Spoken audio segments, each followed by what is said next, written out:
Faarfannaa 31 Dura bu'aa faarfattootaatii fi faarfannaa Daawit. Yaa Waaqayyo, ani kooluu sitti galeera. Ati gonkumaa na hin qaanessin. Qajeelummaa keetiin na oolchi. Gurra kee gara kootti qabi. Dafiitii na oolchi. Kattaa ani itti kooluu galu naa kaa'i. Na oolchuudhaafis da'oo jabaa naa ta'i.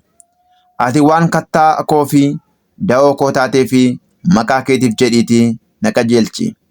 Karaa irras na buusi.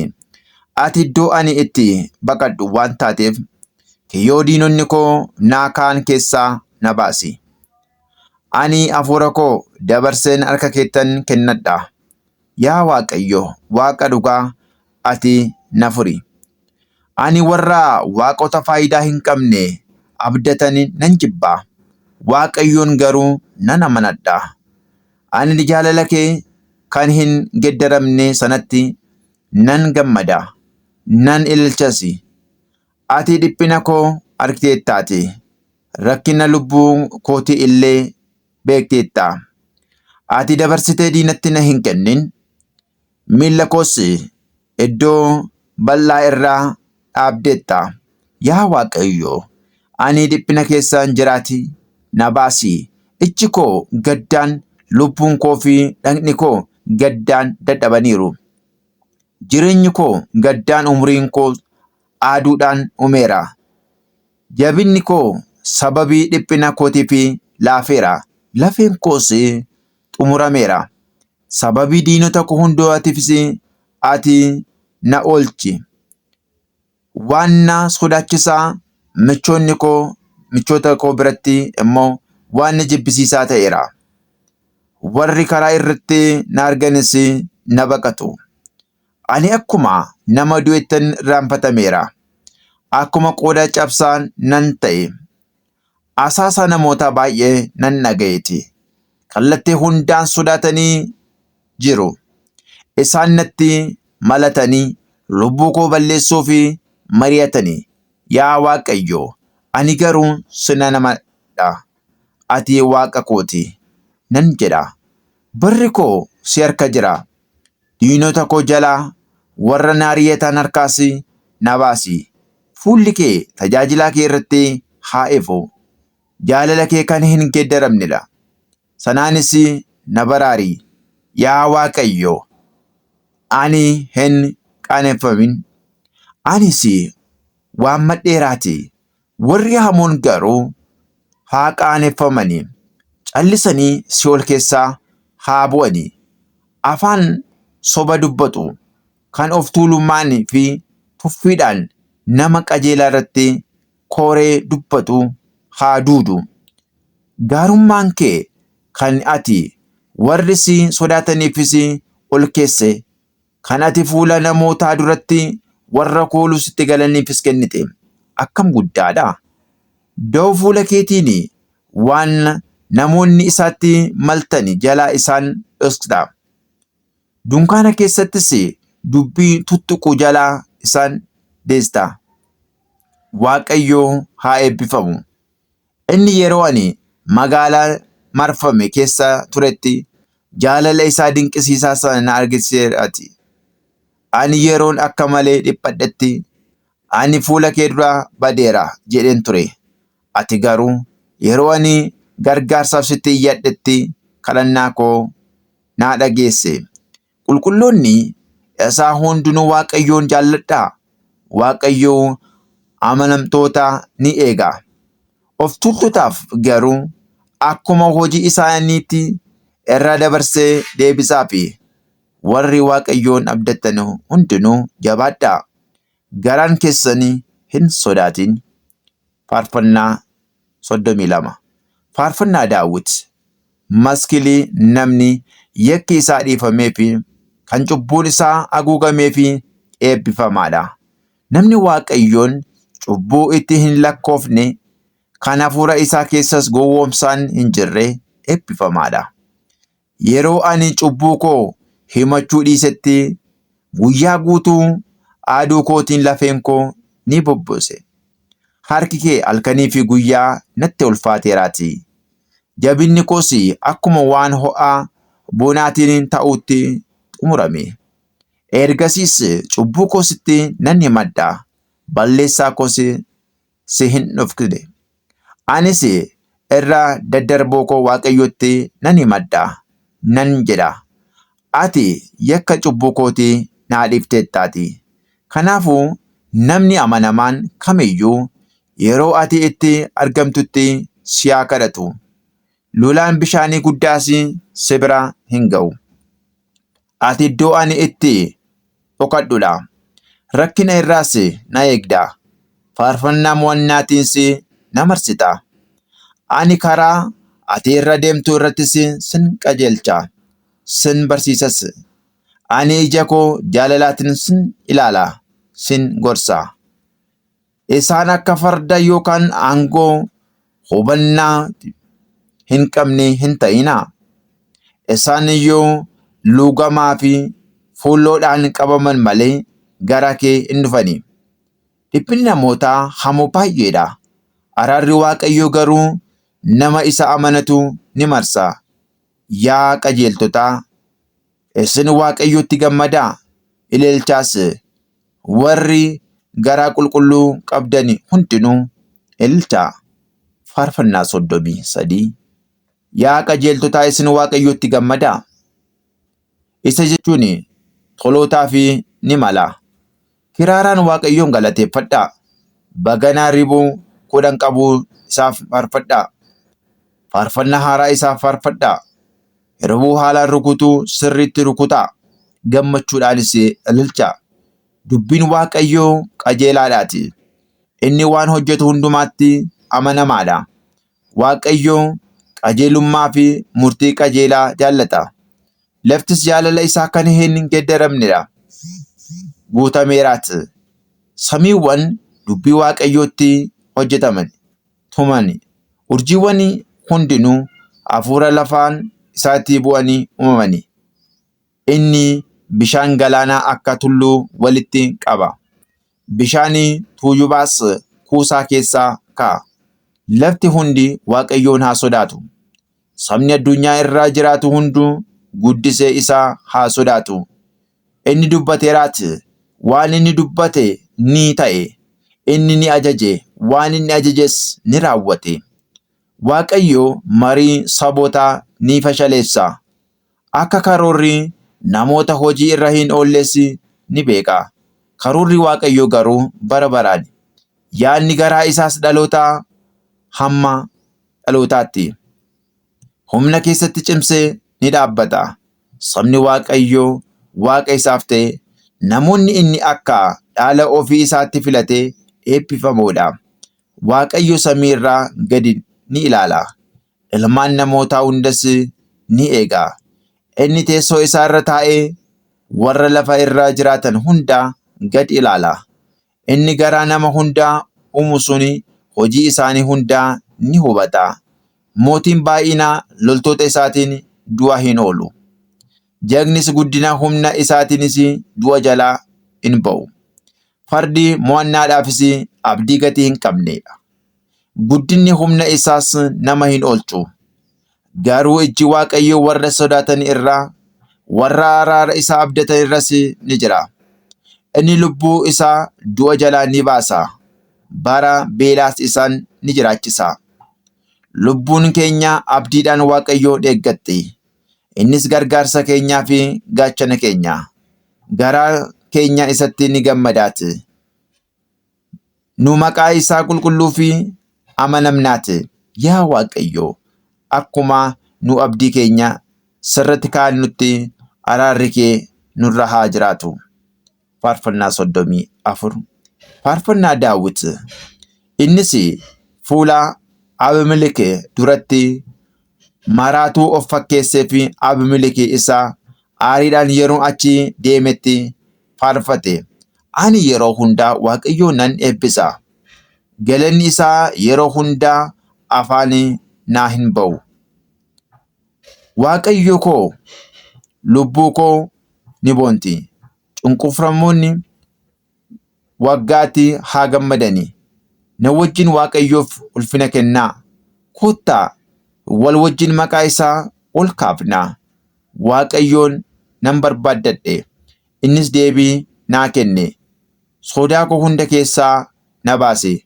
Warri gara isaa ilaalanii ni ifu. Fuulli isaaniis yoomiyyuu hin qaana'u. Hiyyeessi kun ni iyye, Waaqayyos isa dhaga'e. Rakkina isaa hundumaa keessaas isa baase. Ergamaan Waaqayyoo naannoo warra Waaqa sodaatanii ni qubata. Isaan ni oolcha. Akka Waaqayyoo gaarii ta'e mee mi'eeffadhaa ilaalaa. Namni isatti kooluu galu eebbifamaadha. Innis qulqulloonni isaa Waaqayyoon sodaadhaa. Warri sodaatanii homaa hin dhabaniiti. Leenci safeelii iyyuu waan hin dhabne beelaasi. Namni Waaqayyoon barbaaddatu garuu waan gaarii tokko illee hin dhabu. Yaa ijoollee koo kottaa na dhagahaa. Anis Waaqayyoon sodaachuun isin barsiisa. Namni jireenya jaallatu kan bara gaarii arguudhaafis bara baay'ee hawwu eenyu? Arraba kee waan hamaa irraa, afaan keessi soba dubbachuu irraa eeggadhu. Hammina irraa deebi'i, gaarii hojjedhu. Nagaa barbaadi, duukaas bu'i. Ejji Waaqayyoo qajeeltota irra jira. Gurri isaas iyya isaaniitiifis banamaadha. Yaadannoon isaanii lafa irraa balleessuudhaaf fuulli Waaqayyoo warra hamaa hojjetanitti ni hammaata. Qajeeltonni gargaarsaaf iyyatu, Waaqayyos isaan dhaga'a. Rakkinni isaanii hunda keessaas isaan baasa. Waaqayyo warra garaan isaanii cabetti dhiyoodha. Warra abdii kutatanii ni fayyisa. Rakkinni namaa qajeelaa baay'eedha. Waaqayyo garuu hunda isaa jalaatii isa ni baasa. Lafee isaa hundaa ni eega. Isaan keessaas tokko illee hin cabu. Hamoota hamminatu ajjeesa. Warra nama qajeelaa jibbanitti ni murteeffama. Waaqayyo lubbuu tajaajiltoota isaa ni fura. Warra isatti kooluu galan keessaa tokko illee hin murteeffamu. Faarfannaa 35 Faarfannaa Daawit. Yaa Waaqayyo, warra anaan mormanii mormi, warra na lolanis loli. Gaachanaa fi mi'a lolaa qabadhuu na gargaaruudhaaf ka'i. Warra na ari'atanii eeboo fi booddee luqqifadhu. Lubbuu kootiinis fayyinni kee anaa jedhi. Warri lubbuu koo barbaadan haa qaana'ani, haa salphatanis. Warri na balleessuuf mari'atanii abdii kutatanii duubatti haa deebi'anii. Akka habaqii qilleensaan fudhatamee haa ta'ani. Ergamaan Waaqayyoo isaan haa ari'u. Karaan isaanii dukkanaa fi mucucaataa haa ta'u. Ergamaan Waaqayyoos isaan haa ari'u. Isaan sababii malee kiyyoo isaanii dhoksanii na dura kaa'aniiruuti. Sababii malees boolla naa qotaniiruuti. Otoo inni hin beekin badiisni isatti haa dhufu. Kiyyoo inni dhokse sunis isuma haa qabu. Boolluma qote sanattis haa kufu. Yoos lubbuun koo Waaqayyotti gammaddi. Fayyisuu isaatti ni ililchiti. Lafeen koo hundi akkana sin jedha. Yaa Waaqayyo, kan akka keetii eenyu? Ati dadhabdoota warra isaan caala jabaatan jalaa baafta. Hiyyeeyyii fi rakkattoota illee saamtota jalaa baafta. Dhugaa baatonni sobaa natti ka'ani. Waan ani waa'ee isaa hin beeknes na gaafatu. Isaan qooda waan gaarii waan hamaa naa deebisu. Lubbuu koos kophaatti hambisu. Ani garuu yeroo isaanii dhibamanitti wayyaa gaddaa nan uffadhe. Lubbuu koos soomaan nan miidhe. Yeroo kadhannaan koo deebii malee hafettis ani akkuma waan namichuu kootiif yookaan obboleessa kootiif gaddutti gaddaan asii fi achi deddeebi'e. Akkuma waan haadha kootiif boo'uttis gaddaan mataa koo nan buuse. Isaan garuu yeroo ani gufadhetti gammadanii walitti qabamanii. Otoo ani hin beekin na marsanii. Otoo walirraa hin kutinis na cicciratanii. Isaan akkuma warra Waaqatti hin bulleeti. Hamminaan natti qoosanii. Ilkaan isaanii illee natti qaratanii. Yaa Gooftaa, ati hamma yoomiitti callistee ilaaltaa? Lubbuu koo badiinsa isaan fidan jalaa, jireenya koos leenca jalaa baasi. Ani walga'ii guddaa keessatti sin galateeffadha. tuuta guddaa keessatti sin jajadha. Warri akkasumaan diina natti ta'anii natti hin gammadin. Warri sababii malee na jibban sunis ija natti hin qeesin. Isaan nagaa hin dubbatanii. Warra qaban biyya keessa jiraatanis soba malatu. Isaan baga baga ijuma keenyaan isa argine jedhanii afaan natti banatu. Yaa Waaqayyo, ati waan kana argiteettaa hin callisin. Yaa Waaqayyo, narraa hin fagaatin. Yaa Waaqa koo fi Gooftaa koo, ati mirga kootii fi dhimma kootiifis dammaqii ka'i. Yaa Waaqayyo Waaqa koo, akkuma qajeelummaa keetiitti naa murteessi. Akka isaan natti hin gammannes taasisi. Akka isaan baga akkuma nu barbaanne ta'eera jedhan yookaan akka isaan nu isa liqimsineerra jedhanii hin godhin.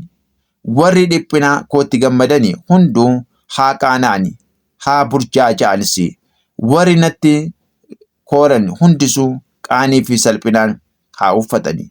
Warri qajeelummaa koo jaallatani sagalee guddaadhaan haa ililchani, haa gammadanis. Isaan yeroo hunda Waaqayyo inni nagaa garbicha isaatti gammadu guddaadha haa jedhani. Arrabni koo qajeelummaa kee guyyaa guutuu galata kee ni odeessa. Faarfannaa 36. Duraa bu'aa faarfattootaa fi faarfannaa Daawit. Garbicha Waaqayyoo. Ani waa'ee cubbamootaa erga Waaqa biraa dhufee garaa koo keessaa qaba. Waaqa sodaachuun ija isaanii duraa hin jiru. Akka cubbuun isaanii ifatti neefis isaan ijumaa ofii isaanii duratti akka malee of saadu. Dubbiin afaan isaanii jal'inaa fi gowwoomsaadha. Isaan ogummaadhaan hojjechuu fi waan gaarii gochuu dhiisaniiru. Siree isaanii irratti iyyuu isaan hammina xaxu. Karaa cubbuutti of kennu. Waan hamaas hin lagatani. Yaa Waaqayyo, araarri kee samiiwwan biraa, amanummaan keessi duumessa biraa ga'a. Qajeelummaa kee akka tulluuwwan gurguddaatti, murtii keessi akkumaan tuujuba guddaatti. Yaa Waaqayyo, ati namaa fi bineensa ni jiraachifta. Yaa Waaqa, jaalalli kee inni hin geeddaramne suni akkuma ulfina qabeessa ilmaan namootaa gaaddisa gochaa keetii jalatti kooluu galu. Isaan badhaadhummaa mana keetii nyaatanii quufu. Atis laga gammachuu keetii irraa isaan obaafta. Burqaa jireenyaa si bira jiraati. Nu ifa keetiin ifa argina. Jaalala kee warri si beekanii fi qajeelummaa keessi garaa toleeyyiidhaa fi eefuutii fi miilli of tultootaa natti hin dhufin. Harki hamootaas dhiibee na hin fageessin. Warri waan hamaa hojjetan kunoo kufanii diriiraniiru. Gadi darbatamaniirus ka'uus hin danda'ani. Faarfannaa 37. Faarfannaa Daawit. Ati sababii namoota hamootiif jettee hin ariin yookaan warra jal'ina hojjetanii hin hinaafin. Isaan akkuma marga dafanii coollagu, akkuma biqiltuu misee dafanii gogu. Waaqayyoo amanadhu, waan gaariis hojjedhu. Biyyattii keessaa jiraadhu, nagaas qabaadhu. Waaqayyootti gammadi, inni hawwii garaa keetii siif guuta. Karaa kee Waaqayyootti kennadhu, isa amanadhu, innis siif milkeessa. Inni qajeelummaa kee akka aduu ganamaatti, murtii kee immoo akka aduu saafaatti ibsa. Waaqayyo duratti callisi, obsaanis isa eeggadhu. Namni karaa isaa qajeelfate, kana hammina hojjetus hin hinaafin. Aarii irraa of eegi, dheekkamsa irraas deebi'i. Hin aariin. Aariin hammina qofaatti nama geessiti. Namni hamoon ni balaaleffamaati. Warri Waaqayyoon abdatan garuu lafa dhaalu. Namoonni hamoonni yeroo xinnoodhaaf malee si'achi hin jiraatani. Yoo ati isaan barbaadde illee hin argamani. Garraamonni garuu lafa ni dhaalu. Nagaa guutuudhaanis ni gammadu. Namoonni hamoonni nama qajeelaatti mari'atu. Ilkaan isaaniitiin qaratu. Gooftaan hamootatti kolfa. Inni akka guyyaan isaanii dhiyaate ni beekaatii. Namoonni hamoonni hiyyeeyyii fi rakkattoota afaan dha'uudhaaf warra karaa isaan qajeelaa ta'e immoo gorra'uudhaaf goraadee isaanii luqqifatu. Edda isaanii ni dabsatu. Goraadeen isaanii garuu gaarummaa isaanii warreen eddaan isaanii ni caccabu. Badhaadhummaa hamoonni baay'een qaban irraa waan xiqqoo namni qajeelaa qabu wayya.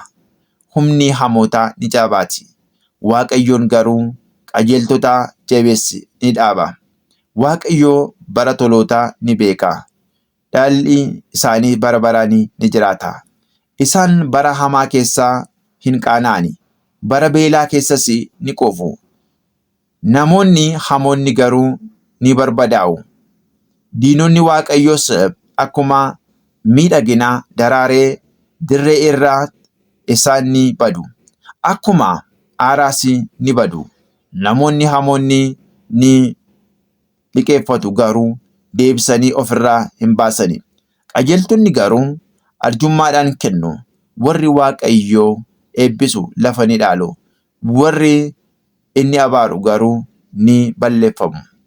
Adeemsa namaa Waaqayyoo biraa ajajama. Inni karaa namicha sanatti ni gammada. Inni yoo gufate illee lafa hin ga'u. Waaqayyo harka isaatiin qabee isa dhaabaati. Ani dargaggeessan ture. Amma immoo dulloomeera. Garuu qajeeltonni gatamuu isaanii yookaan ijoolleen isaaniis buddeena kadhachuu isaanii hin argine. Qajeeltonni yeroo hundumaa ni arjoomu. Ni liqeessus. Ijoolleen isaanii ni eebbifamu. Waan hamaa irraa deebi'iitii waan gaarii hojjedhu. Yoos ati bara baraan ni jiraatta. Waaqayyo murtii qajeelaa jaallataati. Warra isaaf amanamanis hin gatu. Isaan bara baraan ni eegamu. Sanyiin hamootaa garuu ni balleeffama. Qajeeltonni lafa ni dhaalu. Bara baraanis isheerra ni jiraatu. Afaan nama qajeelaa ogummaa dubbata. Arrabni isaas murtii qajeelaa labsa. Seerri Waaqa isaas garaa isaa keessaa jira. Miilli isaas hin mucucaatu. Namoonni hamoonni qajeeltonni gaddu.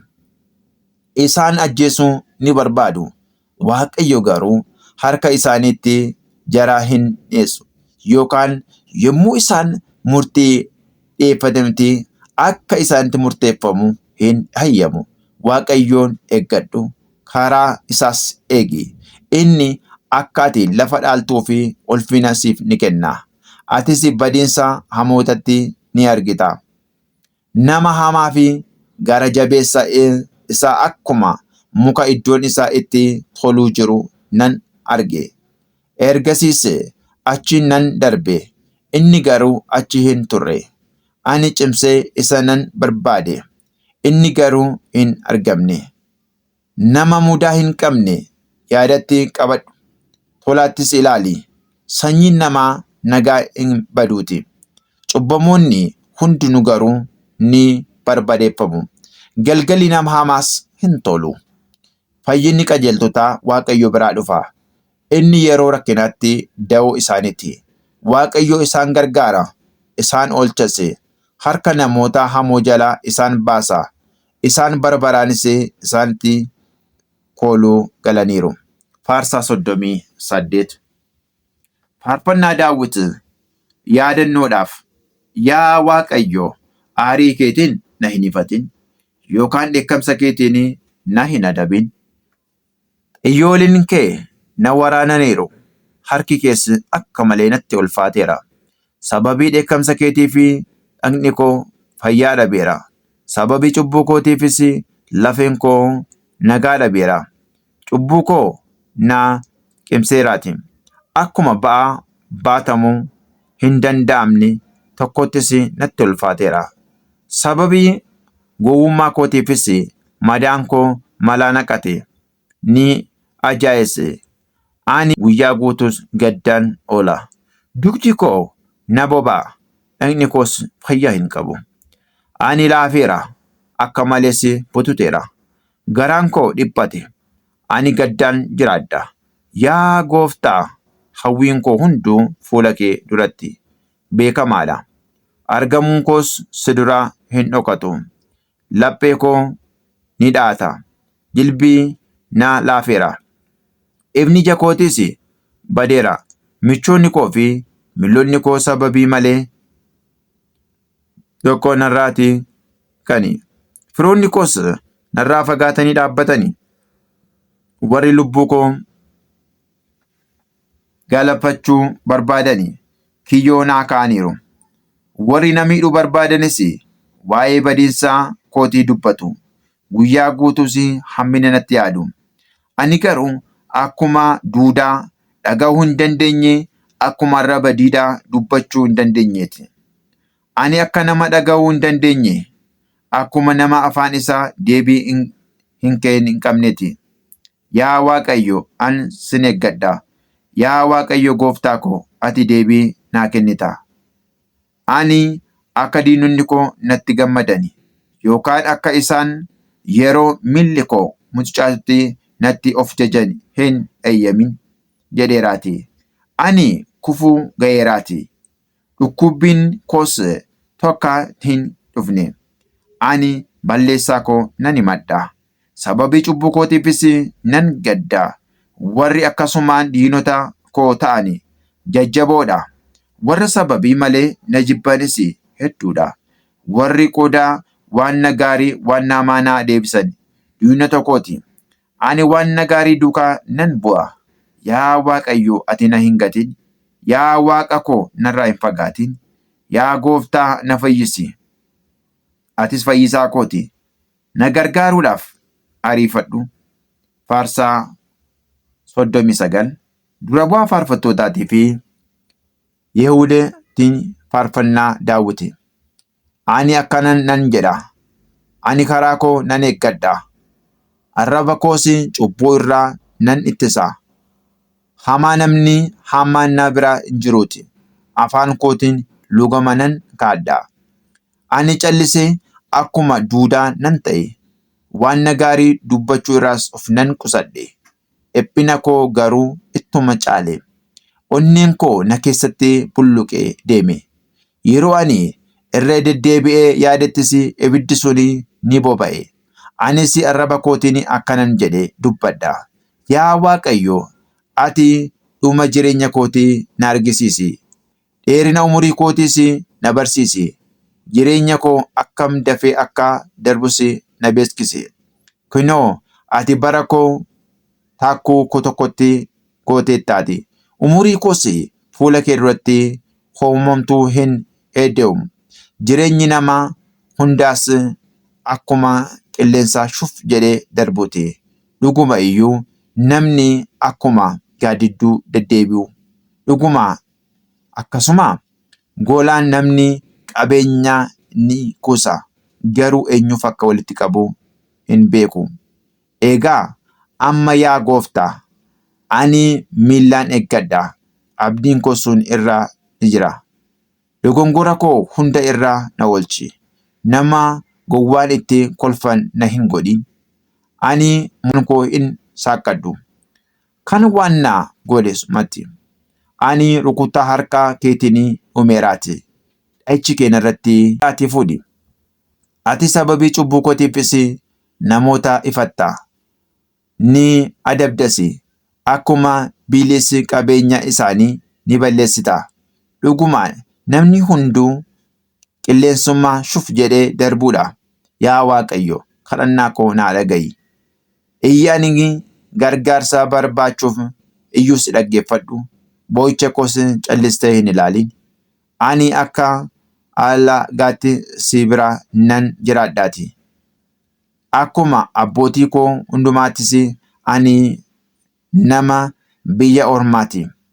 Otoon godaanee lafa irra hin dhaabin dura akkan deebi'ee gammaduuf ija kee narraa deeffadhu. Faarfannaa 40 dura bu'aa faarfattootaatii fi faarfannaa Daawit. Ani obsaan Waaqayyoo nan eeggadha. Innis gara kootti garagalee iyya koo naa dhaga'e. Inni boolla sodaachisaa keessaa, dhoqqee nama liqimsu keessaa na baase. miilli koo kattaa irra dhaabe, ejjeta koos naa jabeesse. Innis faarfannaa haaraan faarfadha. Galatas afaan koo keessaa Waaqa keenyaaf kaa'e. Namoonni baay'een arganii Waaqayyoon sodaatu. Isaan ni amanatu. Namni Waaqayyoon abdatu kan garaa of tuultotaa hin ilaalle. Namni warra karaa irraa jiraataniif Waaqa sobaa duukaawwan hin argine illee eebbifamaadha. Yaa Waaqayyo, Waaqa koo, jette baay'eedha. Waan ati nuuf yaadde namni tokkoon sitti himuu danda'u tokko iyyuu hin jiru. Yoo ani waa'ee isaanii labse dubbadhe illee baay'inni isaanii hamma hin qabu. Ati aarsaa fi kennaa hin feene. Gurra koo garuu naa banteetta. Aarsaa gubamuu fi aarsaa cubbuu ati hin barbaanne. Yeroo sana ani akkanan nan jedhe. Ani kunootti, ani dhufeera. Waa'ee koo kitaaba maramaa keessatti barreeffameera.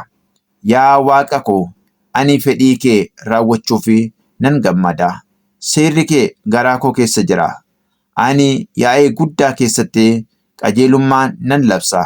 Yaa Waaqayyo, akkuma ati beektu ani afaan koo hin qabadhu. Ani qajeelummaa kee garaa koo keessaa hin dhoksu.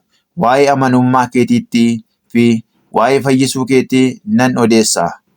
Jaalala keetii fi dhugaa keessi yaa'ii guddaa dura hin dhoksu. Yaa Waaqayyo, araara kee na hin dhowwatin. Jaalalli keetii fi dhugaan kee yeroo hundaa ana haa eegani.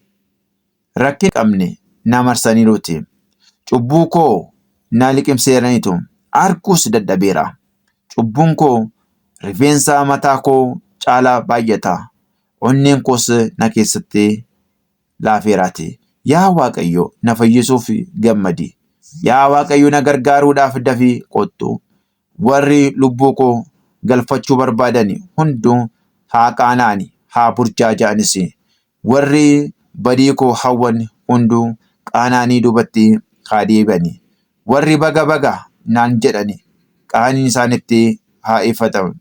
Warri si barbaadatan hunduu garuu sitti gammadanii haa ililchani. Warri fayyisuu kee jaallatani yeroo hunda Waaqayyo guddaadha haa jedhani.